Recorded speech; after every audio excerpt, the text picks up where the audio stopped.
Bonjour à toutes et à tous, en tout cas à la communauté Sublimer sa vie. Aujourd'hui, on va recevoir dans le live entrepreneuse Mélanie, alias Punch ta visibilité.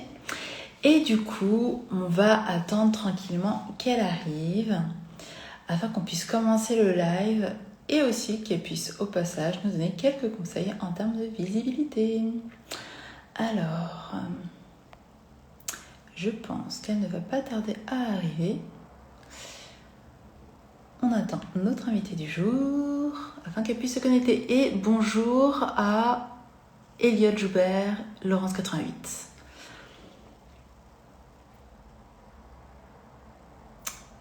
Bonjour Myriam, coucou.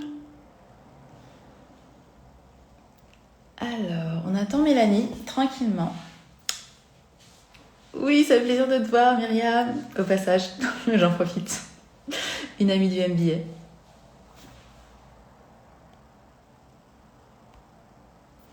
Alors, du coup, bon, en attendant l'invité, qui est Mélanie.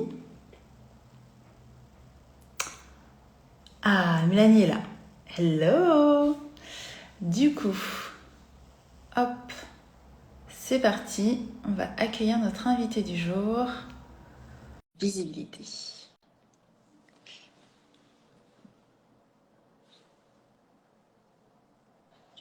Yes. Hello. Comment ça va? Ça va, ça va. Ça va très bien. Merci beaucoup de ta présence aujourd'hui dans la communauté Sublimer sa vie. C'est top. Merci à toi de m'accueillir. Un bon mood en plus aujourd'hui, donc c'est le bonjour. Ah yes, j'adore. Merci beaucoup. Alors du coup, on va commencer tout de suite parce que je sais que ton emploi du temps est aussi chargé. Et je tiens Ouais. juste à dire que vous avez des questions à poser à Mélanie, c'est maintenant. Ce ne sera pas après. Donc, du coup, Mélanie, est-ce que tu peux te présenter en quelques mots, s'il te plaît?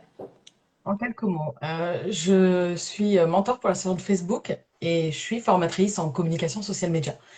Donc moi, je crois que la communication, c'est une chance aujourd'hui qui est disponible auprès de tout le monde puisque les réseaux sociaux sont gratuits et que si on veut vraiment se révéler et vivre de son business, il faut en profiter.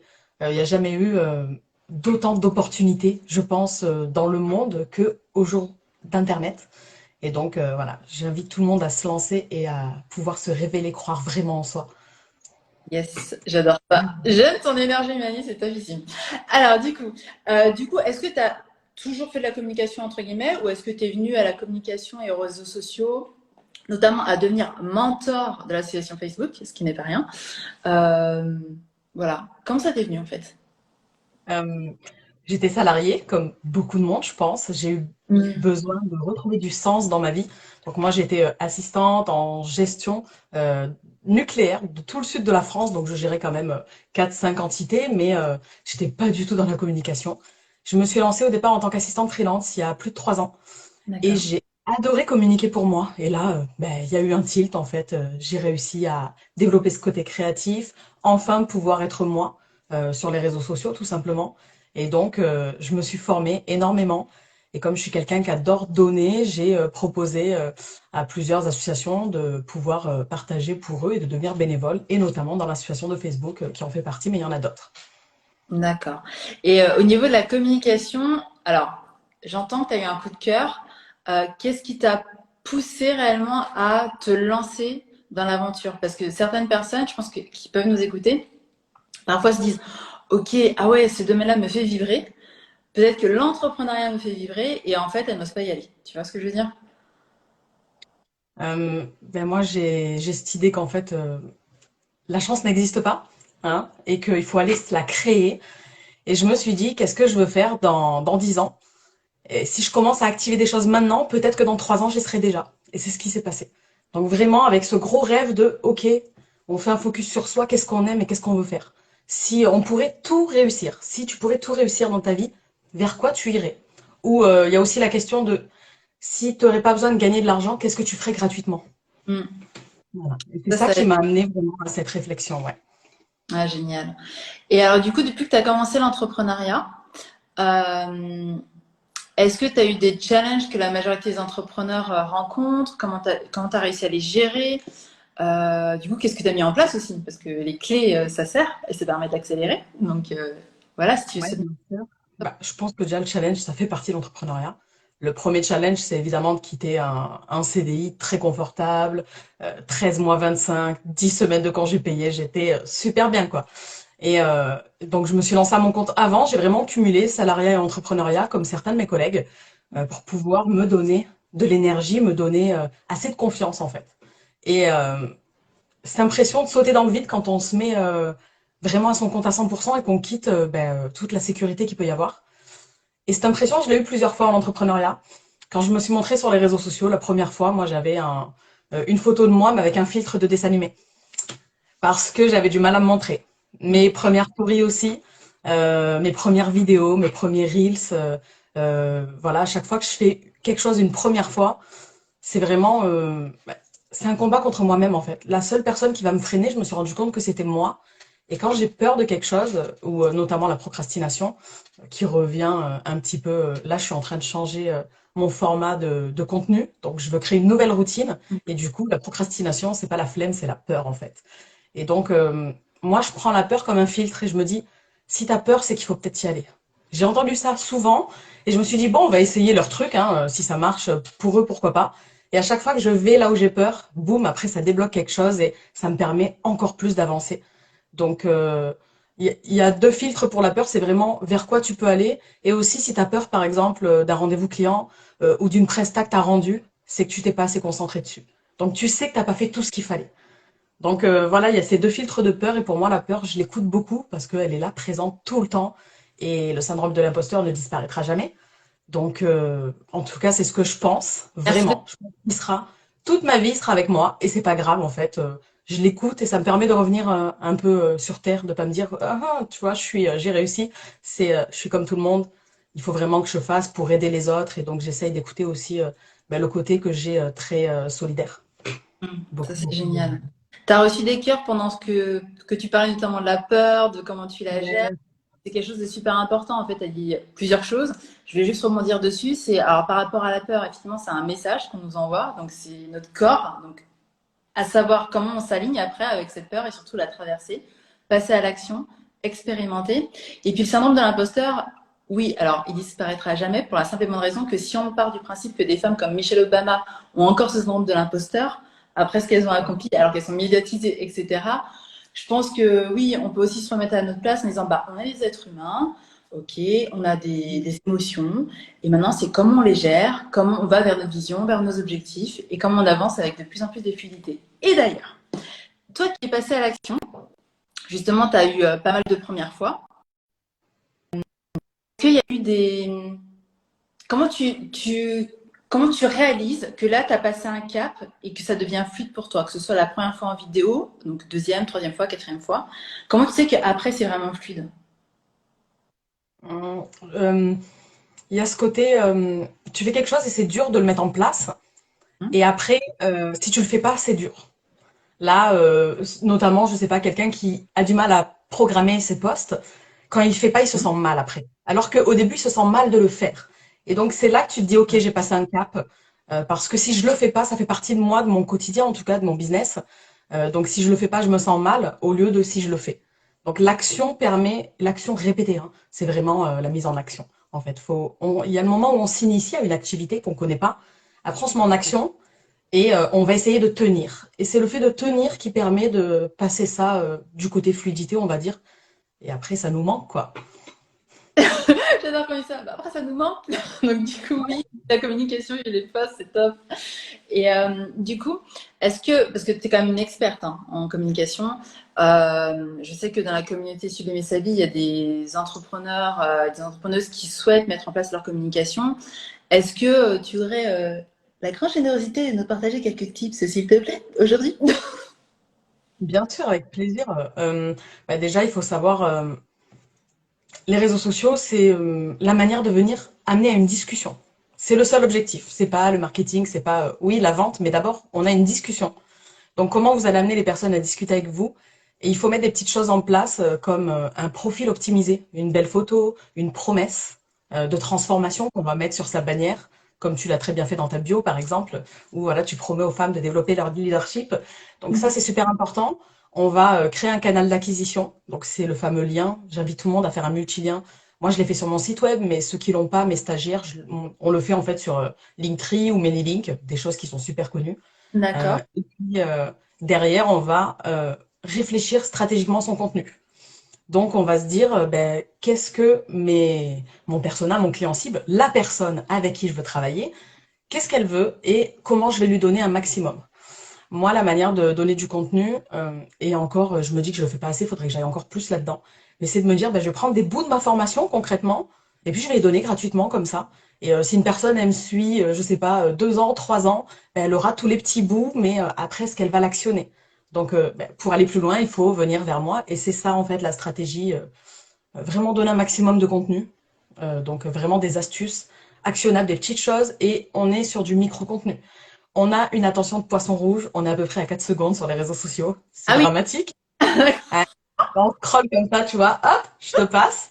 Là, on est à 4 secondes, donc faut vraiment que ça check et une petite info. Une petite info qui captive, et puis après, on réfléchit au canal d'acquisition derrière. Cette info, qu'est-ce qu'on en fait? Est-ce que c'est une astuce et on dit, bah, vous voulez les autres, téléchargez mon e-book. Vous voulez aller plus loin, venez dans mon audit. Donc après, on réfléchit quelle est la suite. Et voilà, faut pas oublier qu'on a 4 secondes d'attention et je pense que tout se joue là-dedans. Super important. Et c'est vrai que tu n'hésites pas à partager des morceaux de ta formation. Donc, quelque part, tu vas jusque-là.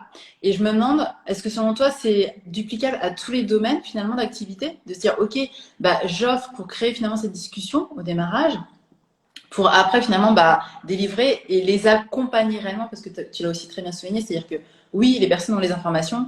Par contre, est-ce qu'elles vont réellement passer à l'action? Ça, c'est pas sûr, parce que quand on est devant son écran, bah, on se retrouve seul et du coup, on se retrouve peut-être avec nos peurs et du coup, là, peut-être qu'on n'ose pas. Alors que quand on a quelqu'un qui est expert dans le domaine, donc par exemple toi, expert en communication, on va être guidé par toi en réalité, tu Ouais. vois. Euh, je pense que c'est adaptable à tout domaine, mais pas à toute personnalité. En fait, si t'aimes pas donner, si t'es plutôt réservé, quoi, si c'est pas vraiment ta personnalité, ça va se ressentir. Et D'accord. donc, bah, à ce moment-là, tu vas faire semblant de donner, mais tu vas te retenir ou tu vas pas rayonner en fait. Tu vois, tout ce côté, je pense que tu vois de quoi je parle, mais Ouais. quand on est vraiment dans son élément, du coup, on donne, on reçoit et c'est fluide. Et on donne pas pour recevoir d'ailleurs. Euh, et moi, j'ai cette impression qu'il faut donner 1000 fois pour recevoir 10 fois, quoi. Et c'est OK en fait, et j'adore donner. C'est pour ça que je suis mentor pour la sur Facebook ou des choses comme ça, bénévole dans un réseau d'affaires pour leur projet de communication. Parce qu'en Hmm. fait, je veux donner, ça m'apprend. Moi, ça me permet de m'élever, d'évoluer aussi. Donc, en donnant, je donne à moi-même en fait. Est-ce que je me donne l'opportunité, moi, d'aller plus loin? Et comment je le fais? Mais je pense que tout domaine peut le faire. Alors, chacun à son échelle et chacun avec des astuces différentes peut-être, mais dans tout domaine, on peut le faire. Et du coup, pour les personnalités, alors, ce que tu me disais, finalement, ça dépend des personnalités. Les personnalités qui n'arrivent pas forcément à donner facilement. Est-ce que tu conseillerais que bah, elles répètent l'expérience jusqu'à ce que ça devienne fluide et qu'elles comprennent, qu'elles passent des shifts finalement au niveau de leur mindset? Ou au contraire, tu te dirais, bah non, finalement, c'est pas pour elles et bon, bah, faut peut-être qu'elles fassent autre chose, tu vois. Euh, Elles peuvent essayer, mais si vraiment ça correspond pas du tout, elles peuvent donner d'une autre manière. Ça peut être des phrases de motivation, ça peut Hmm. être de donner que en one-on-one, de dire vous voulez plus, venez. Voilà, moi je vais pas trop donner sur les réseaux sociaux. Et en fait, de le dire, si tu as quelqu'un qui est vraiment franche et qui dit moi je donne pas beaucoup de contenu sur les réseaux sociaux, mais sachez qu'en appel découvert, je le fais énormément. Voilà, tu dis attends, je vais y aller quand même. Donc de montrer aussi qui on est et de dire toute notre personnalité. Après, il y a différentes manières de le faire. Il y en a qui vont beaucoup écrire.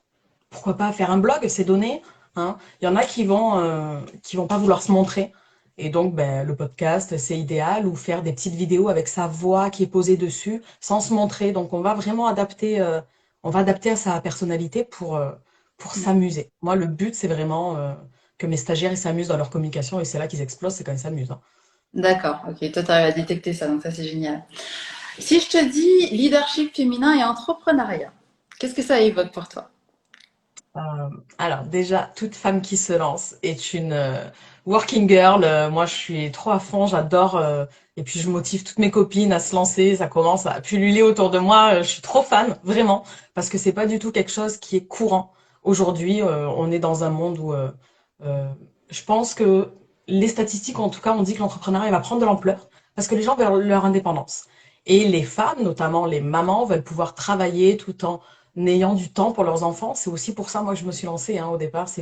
Je me suis lancée à la date des 2 ans de mon fils. Donc voilà, c'est très Wow. symbolique. J'ai fait exprès. Ah, un appel, désolé. Et du coup, je pense que le leadership et l'entrepreneuriat, ça va ensemble. Sans leadership, on peut pas entreprendre ou en tout cas, on va pas le faire comme il faut et on va pas réussir. Et d'ailleurs, si on n'a pas confiance en soi, on va pas donner confiance aux autres. Ça Hmm. va se ressentir, c'est pareil, c'est le rayonnement et du coup, ben, on va moins réussir à avoir des partenaires, à avoir de clients. Et donc, si on se dit, on se répète, je suis pas bien, je suis mauvaise, de toute façon, je sais pas vendre, je sais pas faire mon travail, il y a toujours meilleur que moi. On va se le prouver à soi-même, Ça va de soi. On attire, hein, clairement. clairement. Donc, alors, moi, j'ai une petite question assez curieuse, en fait.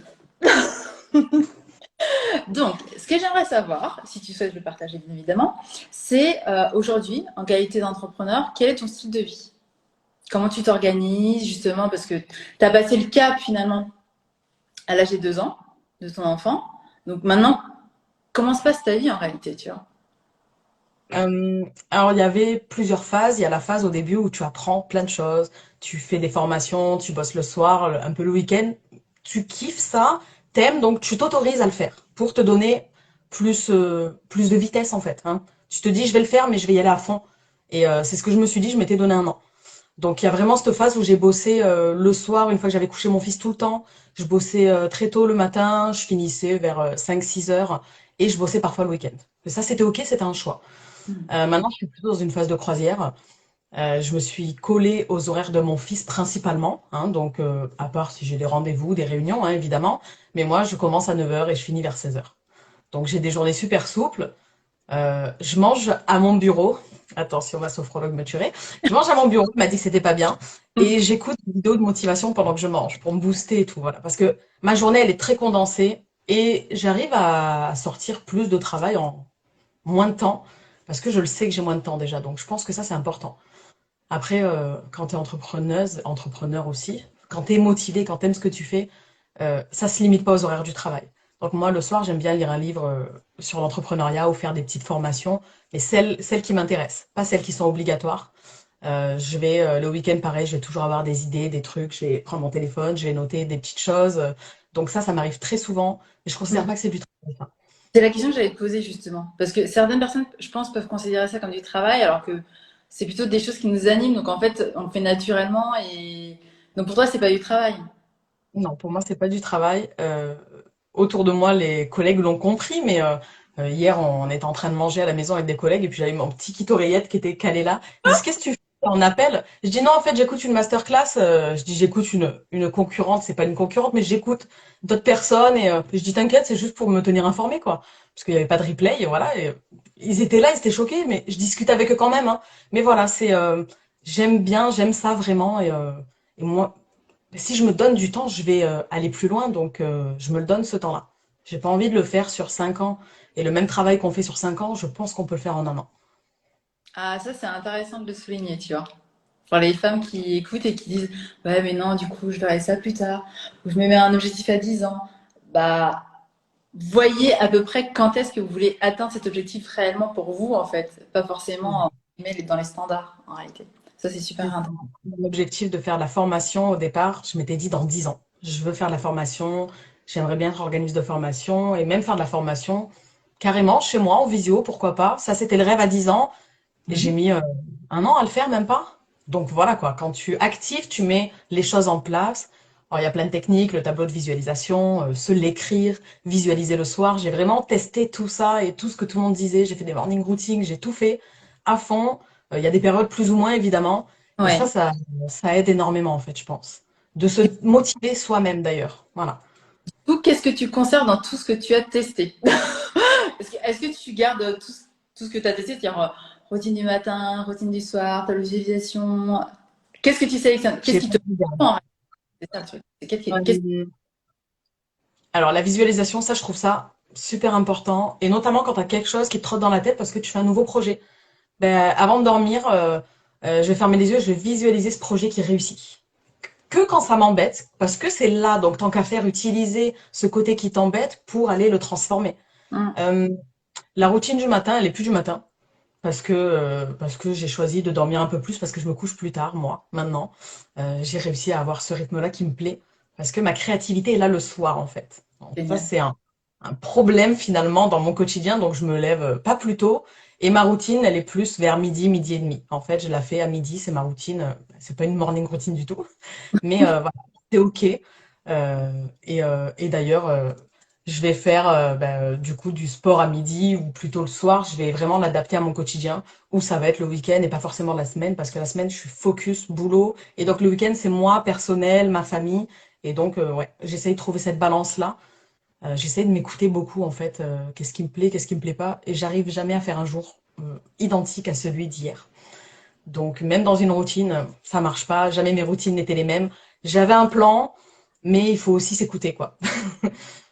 On est d'accord. Est-ce que tu aurais un autre conseil à transmettre à la communauté, Sublimer sa vie? Euh, Je voulais vraiment que transmettre à toutes les femmes qui veulent avancer, qui veulent réussir, de se donner une chance parce que on peut venir de très très loin et moi je viens de très très loin réussir en fait il suffit d'y croire, de mettre des petites actions en place la technique des petits pas, Mm. de faire un petit pas tous les jours, mais vous y arriverez pas parce qu'il y a des jours de baisse de motivation, notamment par les règles avec les femmes. C'est vrai que c'est une semaine où je suis pas du tout productive et du coup je fais des petits pas toutes les semaines. Donc toutes les semaines, je fais des petits pas, c'est noté. Tous les vendredis, j'ai des mails, par exemple, c'est mon jour marketing, je fais des mails pour prospecter, je fais des petits trucs toutes les semaines et j'avance doucement comme ça. Je vais faire un petit plan peut-être. Un plan, vraiment, un plan à 1 an, 3 ans et 10 ans pour savoir qu'est-ce qu'on met en place pour atteindre nos objectifs en fait. Sans plan, on va nulle part, donc ça c'est important. Ça, c'est génial. Merci beaucoup, Mélanie. Et du coup, pour les femmes qui ont envie de te retrouver, déjà, quelle est ton actualité? Est-ce que tu as une actualité en ce moment et où est-ce qu'on peut te retrouver? En ce moment, j'ai un essai à la salle d'entraînement à la communication qui est gratuit pour toutes les personnes qui rentrent. Et tous les mois, il y a un entraînement à la communication. Moi, je trouve ça Génial. génial d'offrir un maximum d'opportunités. Donc, il y a des gens qui sont dedans et qui ont pris l'abonnement. Et puis, il y a les nouveaux qui vont venir tous les mois un petit peu ponctuer cette salle d'entraînement. Donc, j'adore. C'est une salle virtuelle puisqu'il faut savoir que la boxe fait partie de mon passé. Et donc, je l'ai ramené. Du coup, c'est pour ça que j'ai des logos de boxe et tout ça. Et Punch ta visibilité vient de là. Donc j'ai ramené ça dans mon univers pour moi, m'aligner vraiment avec qui j'étais. Et puis du coup, on peut me retrouver notamment sur Instagram, c'est le canal sur lequel je communique le plus. Donc on peut me retrouver sur Insta et après aller sur mon site web découvrir un petit peu ce que je propose. Est-ce que tu peux nous en dire un peu plus de ta salle d'entraînement? Parce que quoi, tu l'offres, tu vois, c'est un énorme cadeau. Donc, est-ce que tu peux nous faire un petit teasing, tu vois? Ouais, je suis partie du principe que la communication, c'est une chance, mais il faut s'entraîner. Ça s'organise en fait. Et donc, dans la salle d'entraînement, je livre des modèles de templates, mais pas que. Donc, c'est vraiment en visio, en téléprésentiel, sur Zoom. Je vais créer sous les yeux des stagiaires et des personnes qui sont rentrées dans la salle des templates selon leur questionnement. Donc, c'est très personnalisé finalement. En général, il y a aussi un petit cours d'une demi-heure sur une thématique donnée et après, on crée tous ensemble. Donc, on a la technique, on a le sparring. Le sparring, ben, c'est celui qui va t'entraîner. Et on a le ring, on monte sur le ring et on crée sa communication. Ah, génial. T'as vraiment fusionné les deux univers, Voilà. c'est ça. Super. Donc, du coup, est-ce qu'il y a un lien pour ta salle d'entraînement ou quoi, ok? Le lien est dans ma bio avec tous mes liens. Voilà, c'est Ok. vraiment un essai gratuit à la salle. Donc, il y aura les liens dans ta bio. Et du coup, est-ce que tu souhaites me le partager pour que je transmette à la communauté Sublimer sa vie, que je mette en petit commentaire, tu vois, pour qu'ils aient accès au lien. Bien sûr, tu veux que je te l'envoie? Comment? Oui, tu peux me l'envoyer, je le mettrai juste après. Sinon, c'est punchtavisibilité.fr/lien. Ok, bah c'est parfait. Je vais faire ça tout de suite. En tout cas, merci beaucoup, Mélanie, pour ta présence et les conseils que tu nous as donnés aujourd'hui. C'est vraiment génial Et ici. toi, pour ce que tu fais pour les femmes, je pense que tout le monde a besoin de quelqu'un pour juste pour la soulever un petit peu parce qu'on n'a pas besoin de beaucoup. On a tout en nous en fait. Juste un tout petit peu. C'est ça. Et après. Ouais, et après, t'exploses. Merci infiniment, Mélanie. Et du coup, je te dis à très vite. Merci à toi, c'est trop gentil. Je t'embrasse. J'adore.